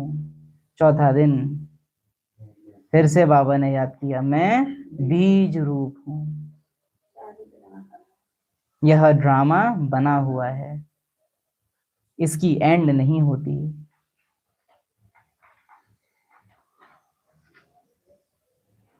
बाप कहते हैं आत्माएं सब ब्रदर्स हैं। क्या आत्मा का एंड होता है? बाबा का? ड्रामा का? तो फिर एंड किसका है? खेल पूरा हुआ। खेल को एंड होना है ताकि खेल फिर से शुरू हो सके। ड्रामा चलता रहेगा, खेल पूरा हुआ, संबंध और बंधनों के खेल अब पूरे हुए, आने जाने का खेल अब पूरा हुआ। अब बस चलो, अब इधर उधर मत करो, अब ऊपर नीचे करने का टाइम है। 84 जन्मों से क्या कर रहे थे? इधर इधर इधर उधर इधर, इस धरा पर ही यहाँ से वहां जगह बदल रहे थे। अब मंजिल बदलनी है, अब इस फ्लोर पे इधर उधर नहीं होना है, अब मंजिल में ऊपर जाना है ना। अब चढ़ाई है, अब उड़ान है। वापस तो कोई जा नहीं सकता, जबकि पहले नंबर वालों को 84 जन्म लेना पड़ता है। वालों, बाबा ने 9 लाख को इमर्ज कर लिया है। पहले नंबर वालों को 84 जन्म लेना पड़ता है। इस जन्म में कोई तकलीफ नहीं है, इस ज्ञान में कोई तकलीफ नहीं है। नहीं है? सच में नहीं है? हाँ सही बात है, ज्ञान में तकलीफ नहीं है, चलने वालों को होती है ना, ज्ञान में नहीं है। ज्ञान में कोई तकलीफ नहीं है, ज्ञान देने में क्या तकलीफ है। लेकिन जो चलने वाले हैं तो बंधन टूटते हैं, उन बंधनों से हमारा थोड़ा लगाव होता है, फिर जब वो खत्म होता है तो थोड़ी तकलीफ होती है ना। लेकिन ज्ञान में कोई तकलीफ नहीं है, ज्ञान में कोई तकलीफ, आत्मा को कोई तकलीफ नहीं है। तकलीफ सूक्ष्म शरीर को है, बीच में वो है बेचारा, स्थूल शरीर बेजान है, आत्मा न्यारी है, फंसा कौन पड़ा है बीच में? सूक्ष्म शरीर, वहां भावनाओं की तकलीफ हो रही है वो। हाँ। अब वैसे भी आप दूसरे दृष्टिकोण से देखो, लौकिक वालों को तकलीफ होनी है, हमें तो ज्ञान है, हम तो आराम से छोड़ पाते हैं। तकलीफ किनको होगी? जो लौकिक हैं। तो ज्ञान में कोई तकलीफ नहीं है, ज्ञानियों को है, ज्ञान को नहीं है। तो बाबा कहे कि इस ज्ञान में कोई तकलीफ नहीं है। शिव बाबा ने कहा होगा ये जरूर, यह सूर्य चांद आदि रोशनी करने वाले हैं, यह देवता थोड़े ही हैं। वास्तव में ज्ञान सूर्य, ज्ञान चंद्रमा और ज्ञान सितारे यहाँ की महिमा है। ज्ञान सूर्य, ज्ञान चंद्रमा, ज्ञान सितारे यहाँ की महिमा है, और ज्ञान में कोई तकलीफ है नहीं। तो न सूरज को तकलीफ, न चंदा को, न सितारों को।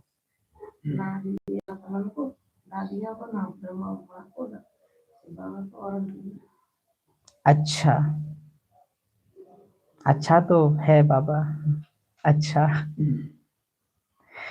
मीठे मीठे सिकीले थे बच्चों प्रति बाप दादा का याद प्यार। पारस बुद्धि बनाने वाले, बंधनों से छुड़ाए संबंध में लाने वाले, मुझको निरंतर देखने वाले, आखिरी मंजिल पर पहुंचाने वाले, शरीरों से ममत्व छुड़ाने वाले, ऐसे मीठे मीठे बाप दादा को याद प्यार।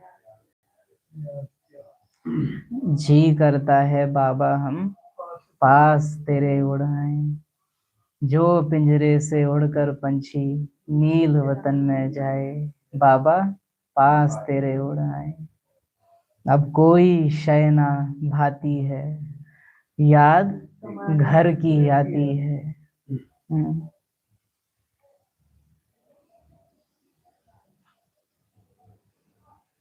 ओम शांति।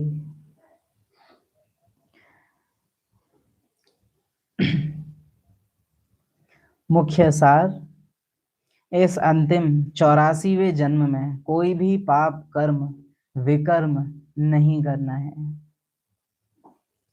अपनी बुद्धि को पारस बुद्धि बनाने के लिए देह के सब संबंधों को भूल देही अभिमानी बनने का अभ्यास करना है। बाप तुम्हें देखे, तुम बाप को देखो, ऐसी याद ही आत्मा को पावन बना सकती है। ये योग में बड़ा अटेंशन देना, बाप मुझे देखे और मैं बाप को देखूं, नजरों से नजरें मिलाना। बाप तुम्हें देखे, तुम बाप को देखो, चलो देखा देखी हो जाए। आप मरे, मर गई दुनिया। आप मरे, मर गई दुनिया।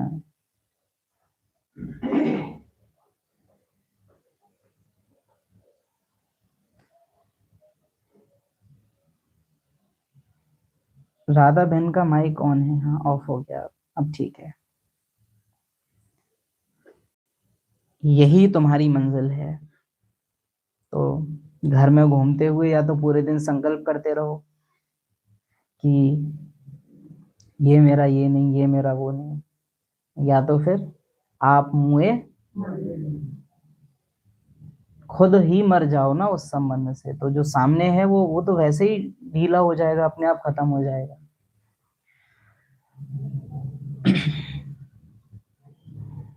शरीर से ममत्व टूट जाए। वरदान, पुराने संस्कारों व विघ्नों से मुक्ति प्राप्त करने वाले सदा शक्ति संपन्न भव। पुराने संस्कारों व विघ्नों से, पुराने संस्कारों के कारण ही विघ्न आते हैं। पुराने संस्कारों व विघ्नों से मुक्ति प्राप्त करने वाले सदा शक्ति संपन्न भव। किसी भी प्रकार के विघ्नों से, कमजोरियों से मरम्मत एक हद तक चलती है। जब कोई भी पुर्जा बहुत ज्यादा घिस जाए और उसकी वजह से प्रॉब्लम आने लगे तो फिर पुर्जा बदलना होता है। तो किसी प्रकार के विघ्नों से, कमजोरियों से या पुराने संस्कारों से मुक्ति चाहते हो तो शक्ति धारण करो।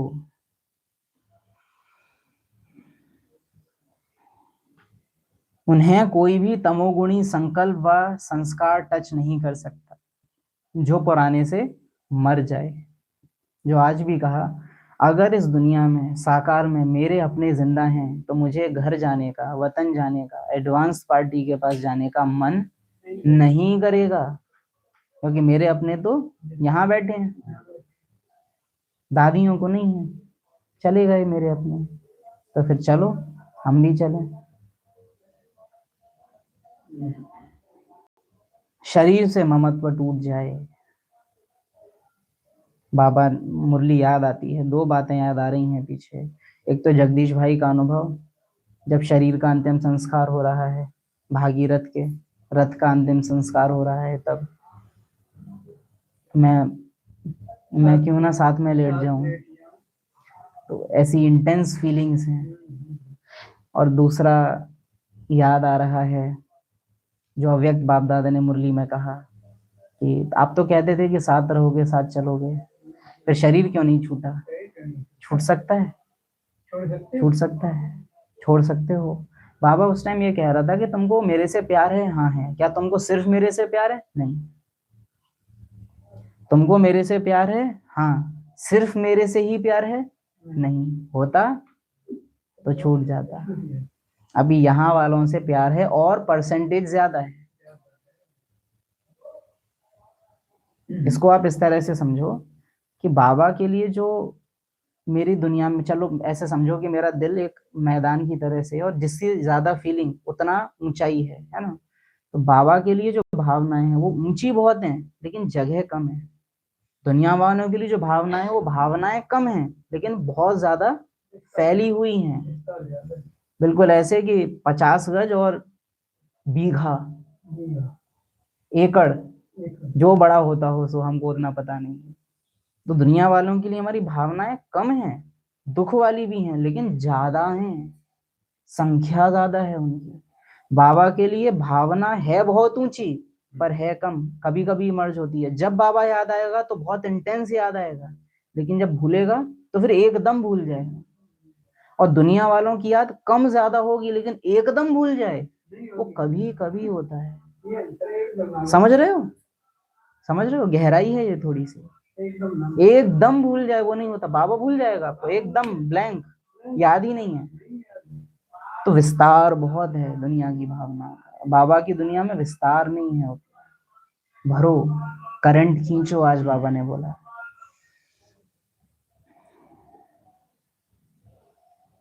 उन्हें कोई तमोगुणी संकल्प व संस्कार टच नहीं कर सकता। वे पुरानी दुनिया अथवा दुनिया की कोई भी वस्तु और व्यक्तियों से सहज ही किनारा कर लेते हैं। उन्हें कारणे अकारणे भी कोई टच नहीं कर सकता।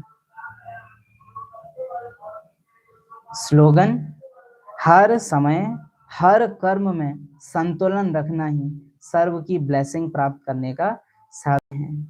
तो स्लोगन है, हर समय बैलेंस से ब्लेसिंग में रहो। हर समय बैलेंस से ब्लेसिंग में रहो। अव्यक्त इशारे, जहां निश्चय होता है वहां शब्द का भाव बदल साधारण बात हो जाती है। बहुत वंडरफुल, इतनी सी लाइन ये लगी। जहां निश्चय होता है वहां शब्द का भाव बदल साधारण बात हो जाती है, और जहां निश्चय ना हो वहां छोटी सी बात भी बहुत बड़ी बन जाएगी, विस्तार में चली जाएगी। क्यों? निश्चय की कमी है। निश्चय नहीं होता है तो फिर शब्द पकड़े जाते हैं। निश्चय पूरा रहता है तो फिर भावना देखी जाती है कि बाबा, जैसे हम अव्यक्त बाप दादा का एग्जाम्पल भी अगर देखें तो बाबा कोई बात कह रहा है, बाबा तो मुस्कुरा के कह रहा है, लेकिन तालियां बज जाती हैं। जबकि वो बात पढ़ी जाए या समझी जाए तो समझ में आता है कि ताली बजाने वाली बात थी नहीं, लेकिन बज जाती है। बाबा को कई बार टोकना पड़ जाता है कि ताली मत बजाओ, क्योंकि शब्द पकड़ रहे हैं, यानी निश्चय बुद्धि नहीं है। निश्चय है तो शब्द नहीं, भाव पकड़ा जाएगा। जहां निश्चय होता है वहां शब्द का भाव बदल साधारण बात हो जाती है। हर एक की विशेषता को देखो। हर एक की विशेषता ये नहीं अरे ये खाना बहुत अच्छा बनाते हैं या ये फलानी चीज बहुत अच्छा करते हैं। विशेषता यानी आत्मिक विशेषता। एक मत संगठन हो जाएगा। कोई किसकी ग्लानि की बातें सुनाए तो उसको टेका देने के बजाय सुनाने वाले का रूप परिवर्तन कर दो। आत्मा गुड़िया डायलॉग रिपीट कर रही है, उसकी बातों की फीलिंग में जाओ ही नहीं। ड्रामा चला रहा है सबको।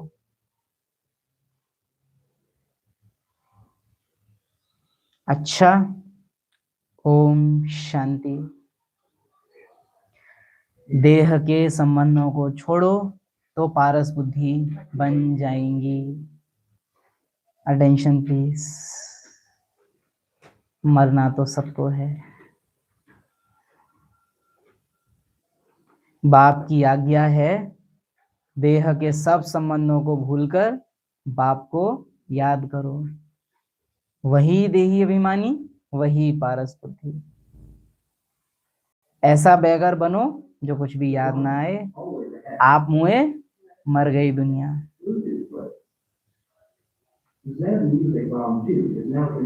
बाप तुम्हें देखे, तुम बाप को देखो।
जो पिंजरे से उड़कर पंछी नीले जाए, पास तेरे उड़ आए। जी कर रहा है बाबा हम पास तेरे उड़ आए, पास तेरे उड़ आए।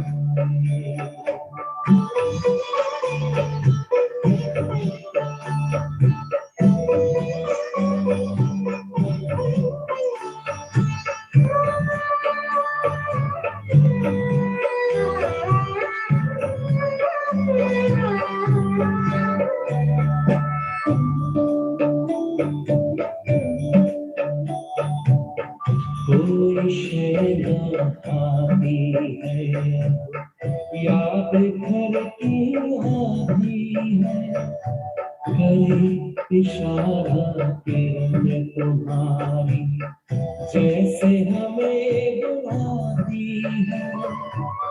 तेरी याद में समाते हम तो तुम साही बन जाए, पास तेरे उड़ आए, पास तेरे उड़ आए।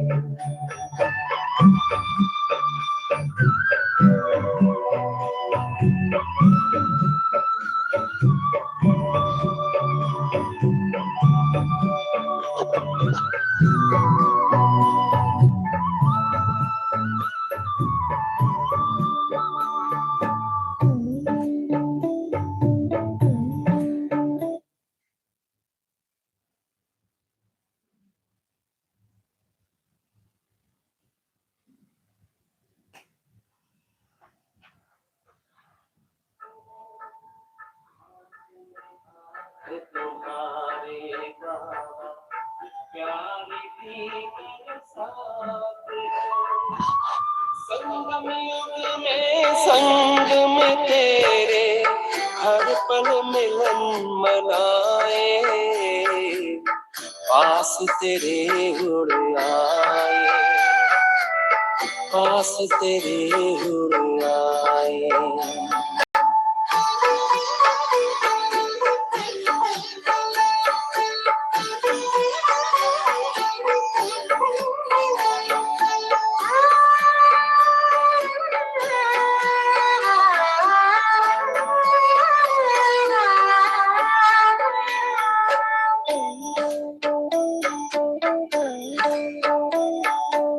अंबर से भी पार है, मणियों का गार है, परम शांति विश्राम यहाँ पर ज्योति का भंडार है। परमानंद सुधा नैनों से वसुधा पर छलकाए, पास तेरे उड़ आए। जी करता है बाबा हम पास तेरे उड़ आए, पास तेरे उड़ आए। जो पिंजरे से उड़कर पंछी नील गगन में जाए, पास तेरे उड़ आए। जी करता है बाबा हम पास तेरे उड़ आए, पास तेरे उड़ आए।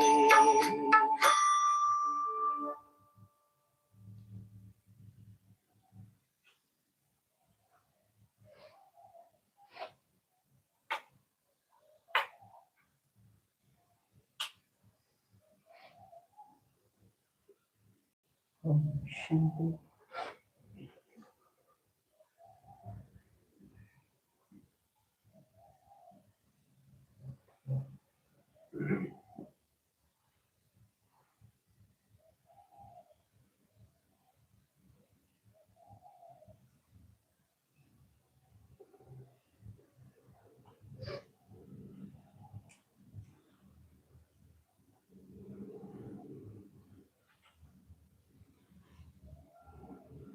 जो भी क्लास करते हैं, चाहे YouTube के द्वारा, चाहे ऑनलाइन माध्यम से, चाहे यहाँ क्लास करते हैं, अगर आपको लिखना आता है तो आशा है कि आप नोट्स बनाएं।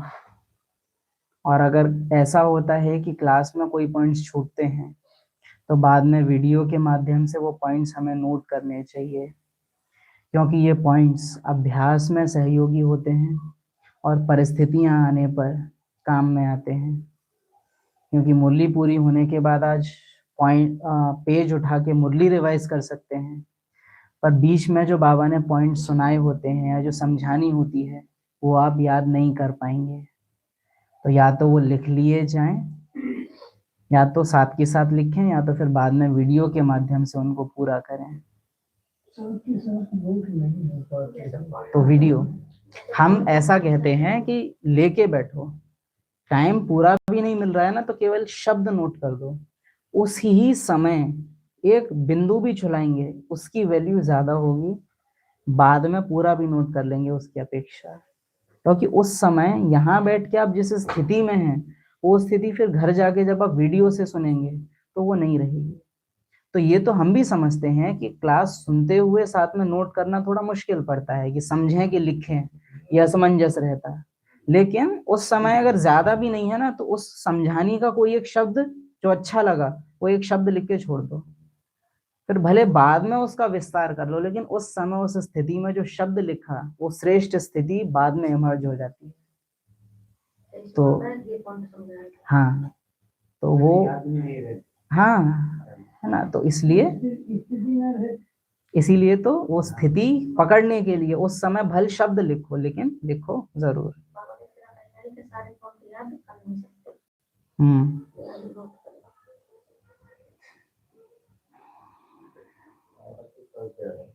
अभी भी जो लाइव क्लास चल रही है उसका भी रिकॉर्डेड वीडियो डल जाता है क्लास के बाद ही थोड़ी बहुत देर में। जो होमवर्क है वो भी मैक्सिमम 10-11 बजे तक डल जाता है, लेट होता नहीं है ज्यादा। कभी कभी ऐसा हो सकता है कि हमारे खुद के फोन का डेटा बंद हो या हम चेक करने में लेट हो जाएं, बट होमवर्क भी कल चेक किया था जब आपने कहा था तो देखा था तो मोस्टली होमवर्क टाइम से डलता है, 10-11 तक डल जाता है ना।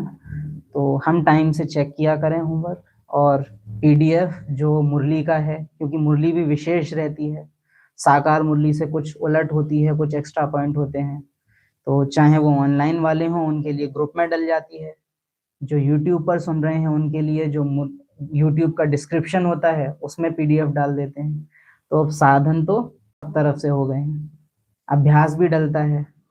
तो अब महाना अगर हम कहें कि पालना नहीं मिल रही है या नहीं मिल रहा है तो अभी वो चल ना सके, बंधन बहुत हो गया है कि पुरुषार्थ तो करना ही होगा। तो ध्यान दीजिए, क्योंकि मेरे अपने भी अब नहीं रहे और मेरा अपना भी अब जा रहा है। बच्चे अब मैं जा रहा हूँ, तो वो एक नियत फीलिंग अपने अंदर रखिए। बाकी आज चेक कीजिएगा कि मुझे घर जाना है तो मुझे क्यों जाना है, मेरा पर्सनल कारण क्या है कि मुझे घर जाना है, मुझे बाबा को याद करना है, क्यों मुझे याद करना है बाबा को। तो वो रटा रटाया ज्ञान नहीं, लेकिन अपनी खुद की फीलिंग क्या है, नहीं है तो फीलिंग इमर्ज करो संकल्प द्वारा, लेकिन अपना खुद का कारण वजह बनाओ ताकि करंट खींच सको। लक्ष्य नहीं होगा तो लक्षण कभी नहीं आएंगे। हाँ, तो अटेंशन प्लीज। ओम शांति।